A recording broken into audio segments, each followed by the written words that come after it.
بالعلم بل بالأدب تنال أعلى الرتب.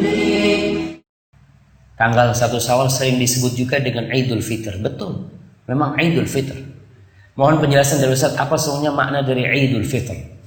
Ya, kalau Idul Fitr secara bahasa Id itu sesuatu yang berulang-ulang. Id, karena dia kembali lagi ya, maka disebut Id.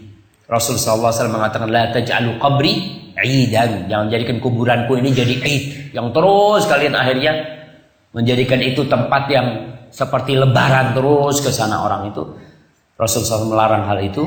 Kalau Idul Fitr, Fitr itu artinya Rasul SAW mengatakan al-fitru yauma yuftirun nas.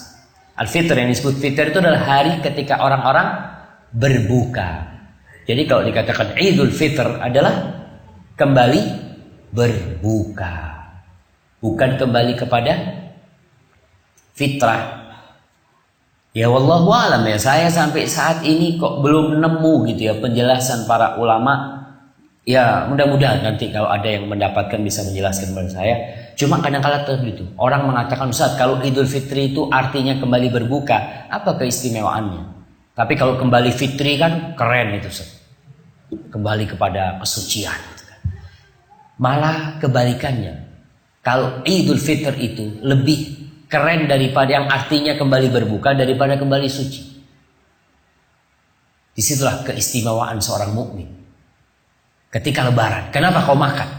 Ya, karena Allah membolehkan aku makan. Nih, aku kembali makan. Aku kembali sarapan, aku kembali makan siang. Kenapa? Karena Allah Subhanahu wa taala.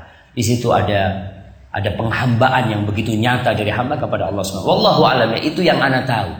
Kemudian kadang-kala orang kan minal aidin wal faizin, mohon maaf lahir batin. Mereka memahami bahwasanya minal aidin wal faizin artinya mohon maaf lahir dan batin. Makanya kita lihat kadang-kala orang nggak ngomong mohon maaf, salaman minal aidin ya, maksudnya ini mohon maaf karena gitu ya, kosong-kosong gitu kan.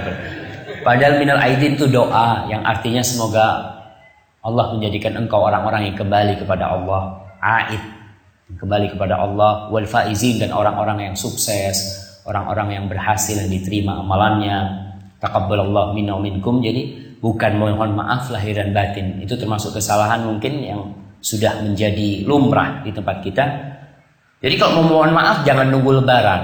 Kenapa kita perlu menjelaskan hal itu? Karena banyak orang yang akhirnya memahami kalau mau mohon maaf itu nunggu lebaran. Padahal punya salah nih sama sohibnya.